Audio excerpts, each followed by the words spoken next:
Olá, sou Maurício Folcovais, cirurgião dentista, bucomaxilofacial e estomatologista. No vídeo de hoje, nós vamos conversar sobre dicas para pequenas cirurgias de lesões no palato.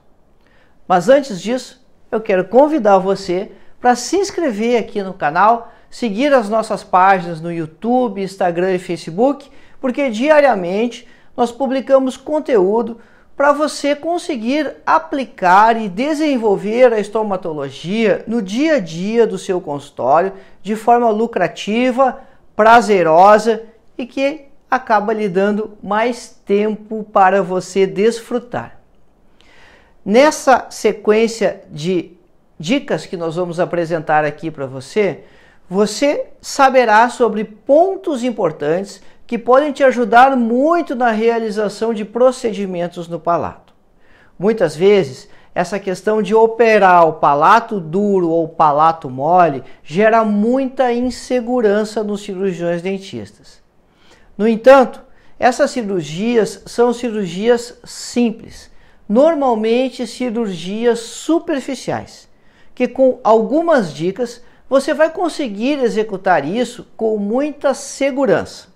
E é justamente sobre isso que nós vamos conversar. A primeira dessas dicas, então, ela se diz sobre a adequação do meio bucal. O que isso significa? Na verdade, essa é uma orientação que serve para todas as cirurgias que você vai realizar na boca. Não somente para aquelas cirurgias que você vai realizar no palato. E por que isso é tão importante assim? Porque nós devemos trabalhar num meio que não esteja contaminado. E a maneira de diminuir essa contaminação é de que esse cuidado seja sempre realizado no período pré-operatório. E às vezes, então, há aquela dúvida. O que deve ser feito primeiro? A gente faz a remoção da lesão e depois trata de dentes, restos radiculares, remoções de tátaros, porque a lesão é, talvez, supostamente mais importante ou mais grave do que os atendimentos odontológicos? É justamente o contrário. A lógica, ela deve ser sempre a mesma. O preparo de boca. Algo muito antigo e tradicional da odontologia, que quando nós estamos tratando de lesões bucais, não há razão para isso ser invertido. Então, a adequação bucal, a limpeza da boca em todos os sentidos, com a remoção de focos infecciosos, com a remoção de fatores retentivos de placa, ela deve ser sempre antes do procedimento cirúrgico. E com isso, você vai realizar as suas incisões, os atos cirúrgicos, os atos operatórios em um ambiente com muito menos contaminação. Isso significa menos chance de complicações pós-operatórias, uma cicatrização mais tranquila e a diminuição possivelmente de recidivas da lesão, caso essa lesão que você esteja tratando, ela seja de natureza inflamatória. Você também vai diminuir o processo inflamatório que pode estar acontecendo na própria patologia, porque no momento que você resolve isso, você está tirando hiperemia e edema. Você vai ter naturalmente a diminuição do volume da lesão e também vai ter um menor sangramento transoperatório, consequência da diminuição da hiperemia. Então, se a lesão não é inflamatória, é claro que não haverá essa repercussão. Mas se você está tratando de uma lesão inflamatória, essa repercussão é muito importante para a qualidade do seu ato cirúrgico. E um último ponto é que você, sendo uma situação inflamatória, no momento que faz essa adequação, diminui tremendamente as chances das lesões recidivarem. Muitas vezes se acredita que você precisa fazer cauterizações de bases de granulomas piogênicos para evitar recidiva. Na verdade, isso é um erro de fundamento, é um erro de base que está aqui na adequação do meio bucal, que está em remover fatores inflamatórios e infecciosos antes que você faça o procedimento propriamente dito. Então esse é um ponto muito importante, que não deve gerar dúvida, que não deve gerar polêmica. principalmente se o paciente está sendo acompanhado por mais de um profissional. Se nós tivermos alguém fazendo a parte clínica e alguém fazendo a parte de estômago ou diagnóstico. É preciso uma sintonia entre esses profissionais e o entendimento de que esse passo aqui vem antes do passo operatório. A segunda questão muito importante quando você vai tratar de lesões que estão acontecendo na maxila, no palato duro ou mole, é você lembrar a anatomia da região. Eu recebo muitos questionamentos de colegas e alunos a respeito de cirurgias nessa área aqui do palato mole. Como é que vai anestesiar? Qual é a profundidade de incisão? E essa imagem aqui, onde você está vendo um corte sagital da face, onde você vê a língua nessa região aqui, aqui você vê a coluna vertebral, aqui você está vendo o septo nasal, o incisivo inferior, e aqui a boca, e aqui o palato duro, e nessa região aqui o palato mole, e aqui embaixo o epiglote. Então olha como você tem aqui uma espessura significativa de músculo aqui, uma espessura significativa de tecido. Então, se você vai fazer remoções de papilomas, de hiperplasias fibrosas, lesões nodulares, lesões pigmentadas nessa região, você tem bastante margem de tecido aqui para trabalhar. Talvez você tenha até uma espessura mais significativa do que o próprio músculo bucinador na região jugal, que normalmente nós não temos dúvida, nós temos confiança para trabalhar na região jugal. Então veja que o volume dessa musculatura aqui do palato mole lhe dá segurança para fazer abordagens cirúrgicas aqui, incisões e suturas, sem riscos maiores de transfixação dessa região ou de acidentes mais significativos.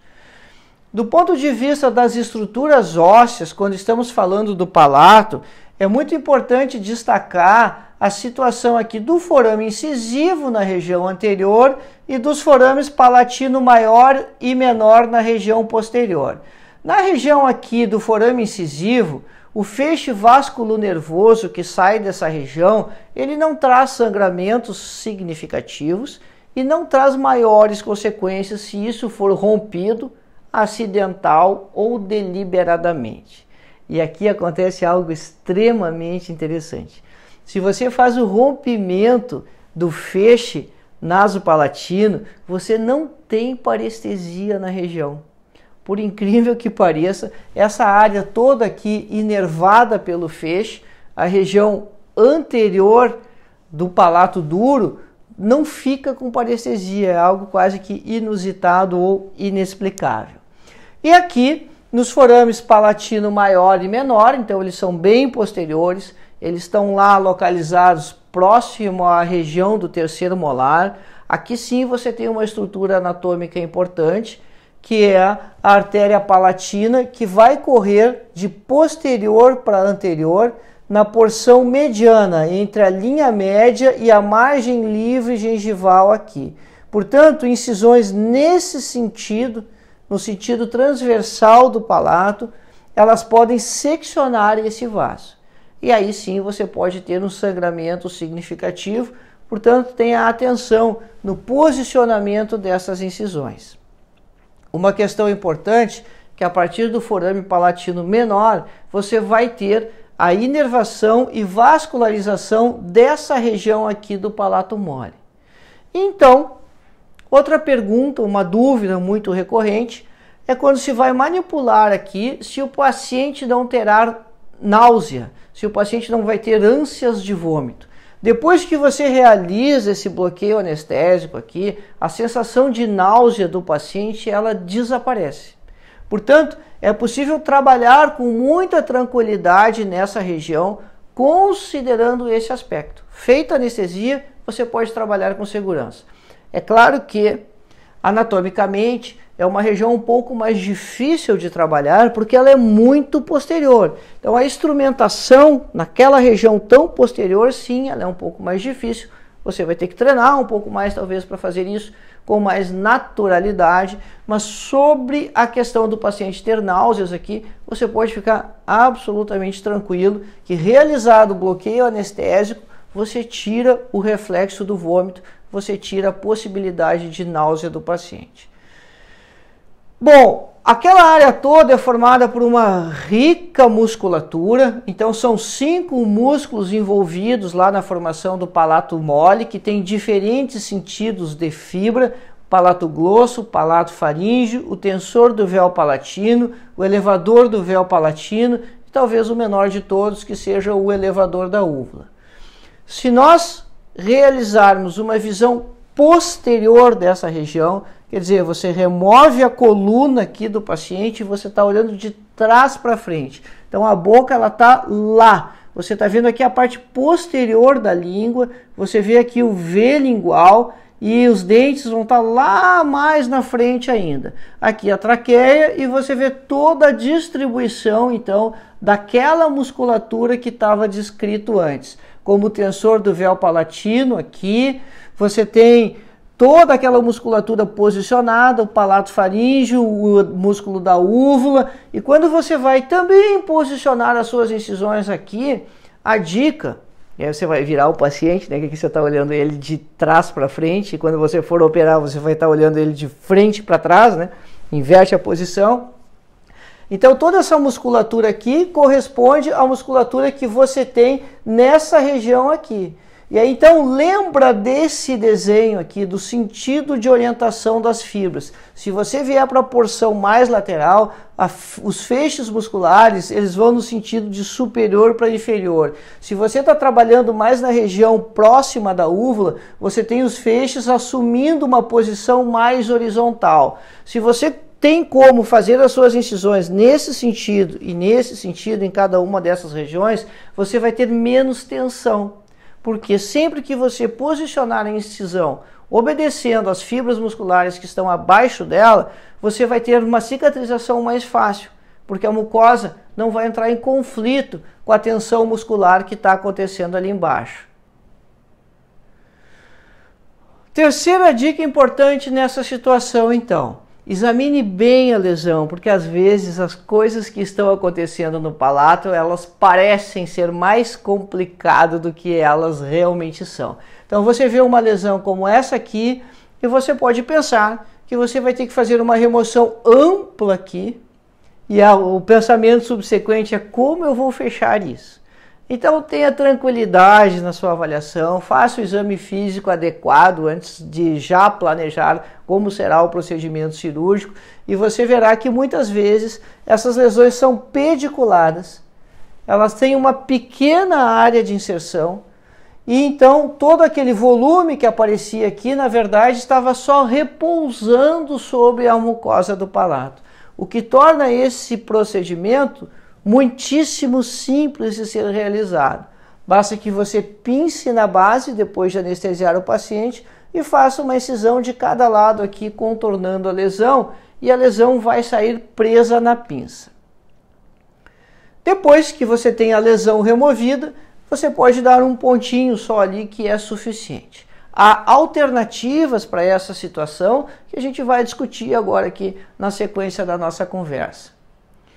Outra lesão semelhante à lesão anterior, onde num primeiro momento, numa olhada rápida, coisa que não se deve fazer, você pode imaginar que essa é uma lesão ampla ou até difícil de ser removida e quando você faz a análise adequada, você vê que isso é uma lesão pediculada com uma pequena área de inserção. E a técnica, então, consiste em pinçar na base, depois de anestesiar, uma incisão de cada lado que vão se unir nas extremidades e você remove a lesão.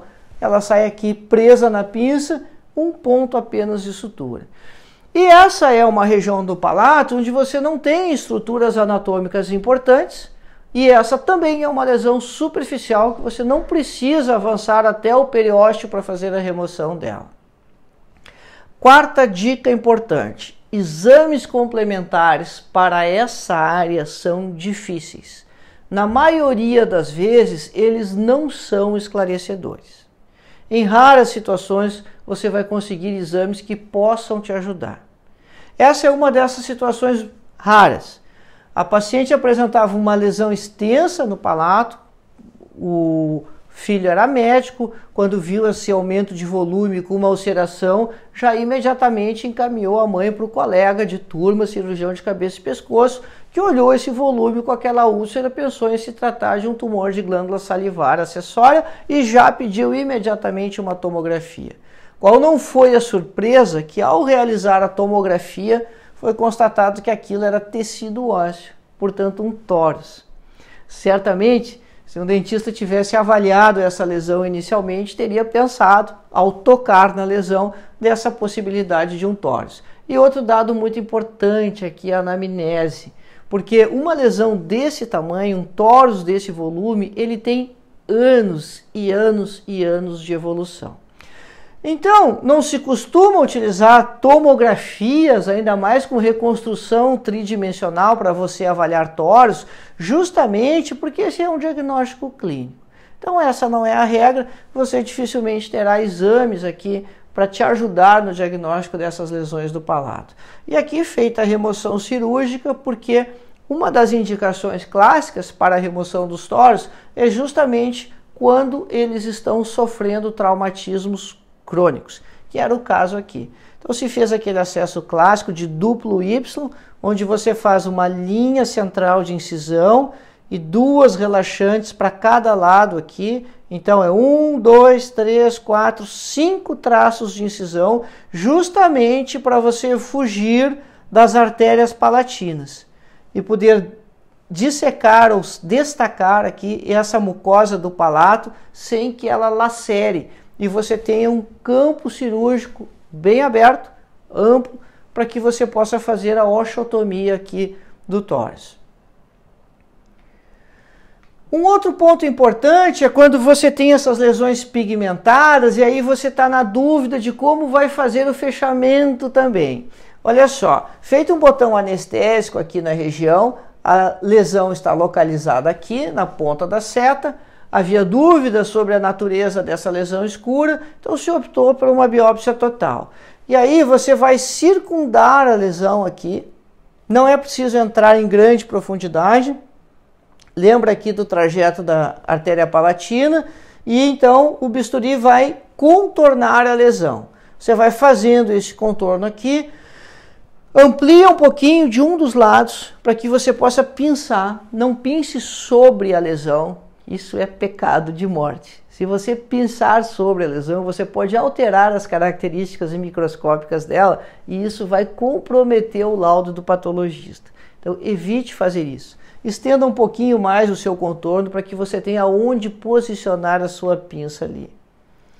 E aí, levantando com a pinça, às vezes é preciso dissecar um pouquinho embaixo para terminar de soltar a peça. Você pode fazer isso com o próprio bisturi, ou você pode fazer isso com uma tesoura, como está sendo feito aqui.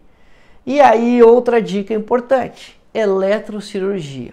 Lembre do eletrobisturi. Com a eletrocirurgia, você remove a peça aqui inteirinha com o bisturi convencional, você tem o material para ser examinado, isso é importante, porque eventualmente você pode pensar assim, mas eu não posso já cauterizar toda a lesão e aplicar o eletrobisturi em toda a área? Pode tecnicamente, mas e aí o diagnóstico? Como você vai ter o diagnóstico conclusivo se você destruiu a lesão?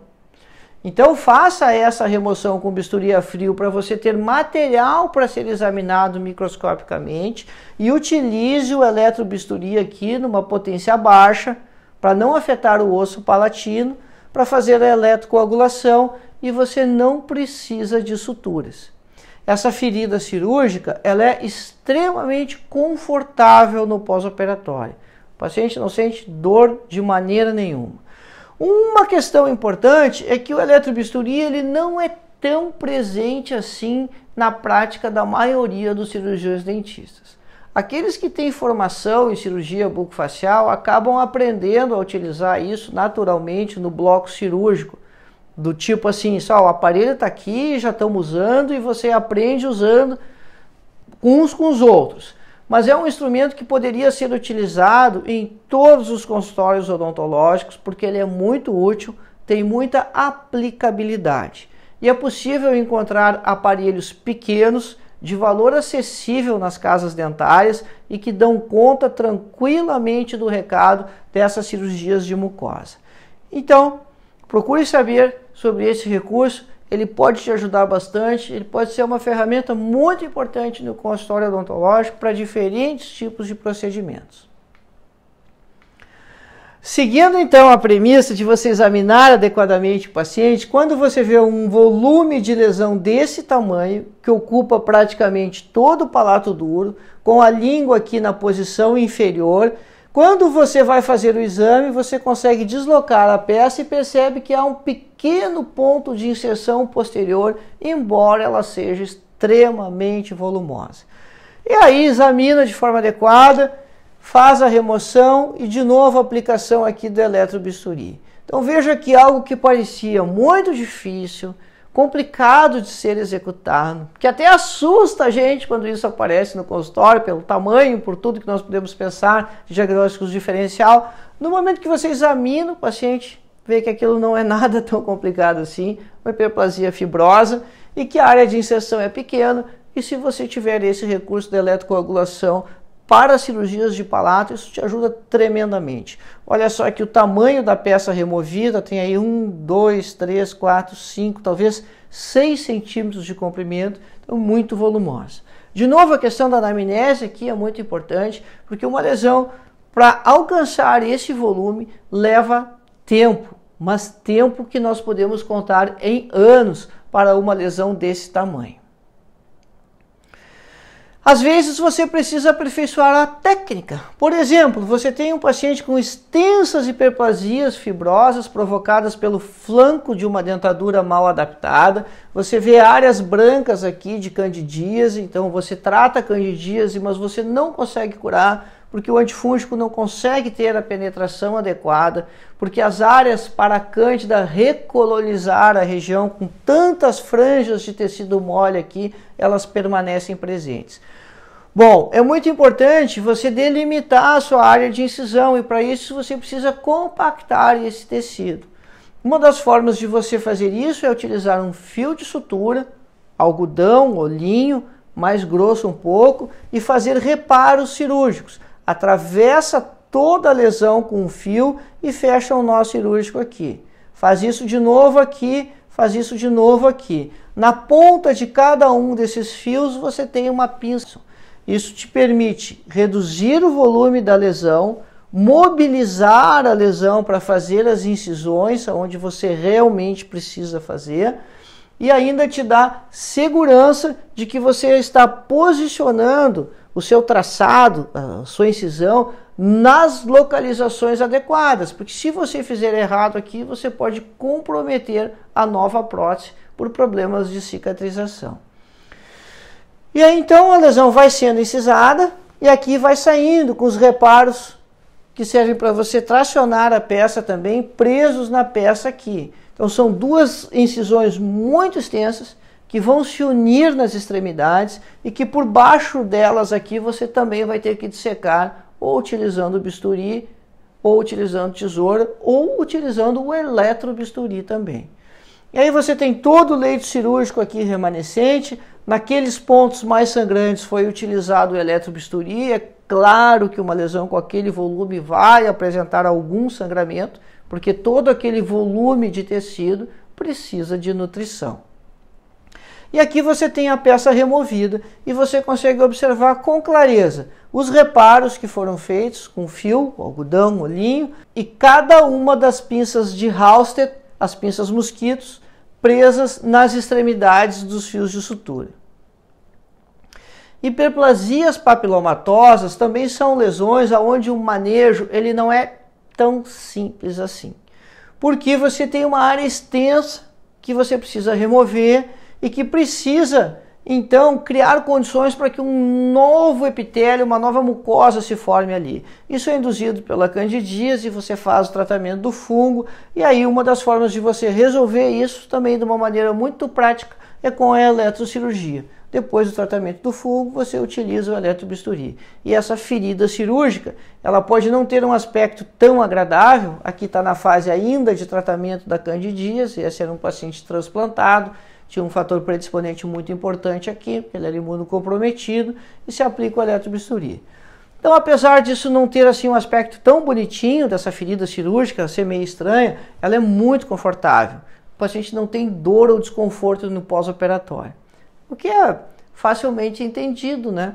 Porque o eletrobisturi ele também vai cauterizar a terminação nervosa. Outra área, se você tem menos experiência, você pode optar por fazer em mais de um tempo cirúrgico. Nós preferimos fazer sempre a área toda. Remova uma pequena área com bisturi a frio para que você tenha material para o exame histopatológico. E uma última dica, abuse da clorexidina no pós-operatório. Principalmente nessas áreas que você terá cicatrização por segunda intenção e principalmente quando você utilizou o eletrobisturi para evitar a infecção secundária das escaras. Então isso é extremamente importante para o sucesso do seu procedimento. Se você utilizou suturas, a clorexidina deve ser mantida até a remoção de suturas. Então, não seja econômico nessa recomendação. Realmente prescreva isso de forma adequada para o paciente. Eu sou Maurício Foucault Vaz, cirurgião dentista, publico conteúdo de estômato e de cirurgia bucofacial para que você possa fazer diagnóstico no dia a dia do seu consultório de forma lucrativa, resolvendo os casos dos teus pacientes. Quero convidar você para nos seguir nossos perfis no Facebook, entrar para a nossa lista de e-mail para receber conteúdo selecionado, e você entra para a lista de e-mail entrando no www.curartransforma.com.br e baixando gratuitamente o e-book sobre condutas de diagnóstico. Quando você baixa esse e-book gratuito, automaticamente você está na lista de e-mail para receber material selecionado e artigos que nós enviamos. Nosso perfil no Instagram, também temos um canal no Telegram, onde você recebe conteúdo direto na sua mão, sem que você precise acessar páginas e buscar esse conteúdo. Também é algo selecionado, direcionado para a aplicação clínica. E a página do nosso blog, www.profmauriciofoucaultvaz.com. Todo o material que nós publicamos sai com a hashtag CurarTransforma. Também convido você a seguir essa hashtag. Muito obrigado pela sua atenção.